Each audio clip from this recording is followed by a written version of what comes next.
धनबाद सांसद ढुलू महतो ने धनबाद के प्रेस वार्ता आयोजित कर मीडिया कर्मियों को जानकारी देते हुए बताया है कि अभी तक के तय कार्यक्रम के अनुसार आगामी 10 नवंबर को प्रधानमंत्री का कार्यक्रम चंदनक्यारी विधानसभा क्षेत्र में प्रस्तावित है। पूरा कार्यक्रम तय हो जाने के बाद उसे मीडिया से साझा किया जाएगा। लगे हाथ उन्होंने कांग्रेस पर निशाना साधते हुए कहा कि कांग्रेस को धनबाद सीट से उम्मीदवार ही नहीं मिल रहे थे।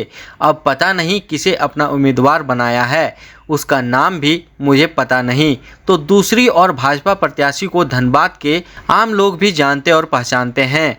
राज सिन्हा धनबाद से ऐतिहासिक जीत दर्ज करेंगे। जिले के सभी 6 विधानसभा सीटों से भाजपा की जीत पक्की है। साथ ही उन्होंने परिवार का जिक्र करते हुए कहा कि रघुवर दास की पुत्रवधू को उम्मीदवार बनाने का मामला हो या चंपई सोरेन के बेटे को उम्मीदवार बनाया जाना या फिर उनके बड़े भाई शत्रुघ्न महतो को बाघमारा से उम्मीदवार बनाया जाना, परिवारवाद की परिपाटी से बिल्कुल अलग बताया है। लगे हाथ उन्होंने हेमंत सरकार पर निशाना साधते हुए कहा कि इस सरकार को विकास कार्यों से कोई लेना देना नहीं। सरकार केवल प्रदेश को लूटने में लगी हुई है। जनता इसका चुनाव में जवाब जरूर देगी। कॉन्फ्रेंस के माध्यम से तमाम धनबाद विधानसभा क्षेत्र के देवतुल्य जनता से मेरा आग्रह होगा कि हमारे लोकप्रिय प्रत्याशी, हमारे धनबाद के लोकप्रिय विधायक बड़े भाई राज सिन्हा जी पार्टी के द्वारा प्रत्याशी बनाया गया है और मुझे पूरी विश्वास है धनबाद विधानसभा के देवतुल्य जनता से सबों का आशीर्वाद, प्यार, स्नेह हमारे पार्टी के प्रति और हमारे प्रत्याशी के प्रति पूरी तरीके से आशीर्वाद देने के लिए तैयार है। सातों प्रत्याशी रिकॉर्ड मत से चुनाव जीतकर 7 का 7 सीट हम लोग भारतीय जनता पार्टी की झोली में देंगे, क्योंकि आप लोगों को एक बात तो देखने को मिला ही होगा, एक चीज़ कि कांग्रेस के पास कैंडिडेट ही नहीं था। हमारे प्रत्याशी के सामने कोई कैंडिडेट खड़ा ही नहीं हो रहा था। हमारे पार्टी के सामने कोई कैंडिडेट खड़ा ही नहीं हो रहा था। कांग्रेस के पास कैंडिडेट था ही नहीं। खोजले चल रहा था कि कहाँ पे हमको कैंडिडेट मिलेगा। हम तो कई बार बोले भैया अगर नहीं कैंडिडेट है तो हम लोग भी उसको इधर उधर से खोज के दे सकते थे।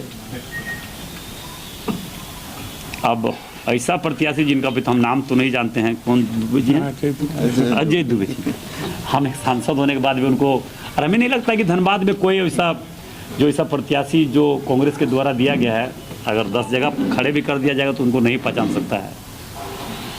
मगर हमारे प्रत्याशी जो राज सिन्हा जी, जो पार्टी ने तय किया और पार्टी ने दिया है और पार्टी ने हम लोगों ने दिए, इनको एक एक व्यक्ति, एक एक लोग धनबाद की एक एक जनता से जुड़े हुए हैं। इनको सारे लोग पहचानते हैं। ऐतिहासिक मतों से चुनाव हमारे सारे कैंडिडेट, भारतीय जनता पार्टी जितने कैंडिडेट सारे लोग जीतेंगे। 6 हमारे धनबाद लोकसभा क्षेत्र में है। बाघमारा हो गया, टुंडी हो गया, आपका सारे लोग हैं। चलिए, आप लोग एक स्टेटमेंट नहीं सुने नितिन गडकरी जी का कि तुम जितना काम करोगे उतना हम पैसा देंगे। काम करो, लूटने के लिए पैसा नहीं दिया जाएगा। अरे स्पष्ट शब्द है, तो पूरे टीवी मीडिया, सोशल मीडिया सारी जगह पर चला। केंद्र सरकार तो पैसा देने के लिए बैठा हुआ है, मगर इसको तो काम करना नहीं है। झारखंड को लूटना है, लुटवाना है, झारखंड को बर्बाद करना है, झारखंड में उग्रवाद को बढ़ावा देना है, झारखंड में असामाजिक तत्वों को बढ़ावा देना है, राजनीतिक तुष्टिकरण का राजनीति करना है। आप देख ही रहे हैं। आप पाकुड़ चले जाइए, अभी वहाँ पे स्थिति जो आप देखने को मिलेगा, बंगाल की स्थिति होते जा रहा है। तो कहीं ना कहीं आज राज्य की जनता, 3.5 करोड़ जनता ने यह तय कर चुका है, मन भी बना चुका है कि भारतीय जनता पार्टी की सरकार लाना है। सांसद महोदय, परिवारवाद को लेकर क्या कहेंगे? बताइए परिवारवाद क्या है, बताइए तो। परिवारवाद सुनिए, भारतीय जनता पार्टी परिवारवाद नहीं, परिवारवाद की बात, हम सांसद हैं धनबाद से, ठीक है। इधर कहाँ सवाल कर रहे, इधर आइए थोड़ा। हम धनबाद से सांसद हैं और 20 वर्षों से लगातार हमारे भाई शत्रुघ्न भैया दिन रात सेवा करते हैं। एक भी कार्यकर्ता, एक भी जनता बोल दे कि चुनाव नहीं लड़ना है, हम लोग आज भी नहीं लड़ेंगे।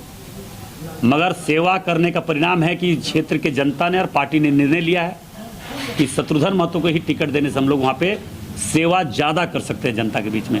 इसलिए पार्टी ने तय किया और उसी से टिकट दिया। चंपाई ये परिवारवाद नहीं हुआ। ये परिवारवाद किसको कहता है कि पार्टी का अध्यक्ष उसी को बनाना है, पार्टी में मुख्यमंत्री परिवार से ही बनना है, बीबी को बनाना है या पति को बनाना है, या पति और पत्नी की सरकार है। वो सरकार झारखंड मुक्ति मोर्चा तो पति पत्नी की सरकार रह गया, वो परिवार का भी नहीं रह गया। परिवार का होता तो अपनी बड़ी भाभी को भी वो अलग नहीं करते, उनको भी किसी तरह से मना के रखते। चंपाई सोरेन जिन्होंने झारखंड मुक्ति मोर्चा को सींचा है, झारखंड मुक्ति मोर्चा को नींव को रखने का काम किया है, झारखंड मुक्ति मोर्चा को अगर इस मुकाम तक पहुंचाने में अहम भूमिका अगर कोल्हान में रहा, उस क्षेत्र में रहा, तो चंपाई सोरेन जी का रहा। जब चंपाई सोरेन जी का नहीं हुआ, सीता सोरेन जी का नहीं हुआ, सीता सोरेन जी पर इतना अभद्र टिप्पणी होने के बाद भी अगर एक सवाल उसका जवाब तक नहीं दिया, तो हम क्या समझेंगे? सत्ता के लिए कुछ भी हो सकता है, कुछ भी वो कर सकते हैं। लेकिन रघुवर दास जी की जो बहू है वो तो समाज सेवा में तो नहीं थी भाजपा के। भैया वहाँ कैंडिडेट तो चाहिए ना, वहाँ तो कैंडिडेट चाहिए ना।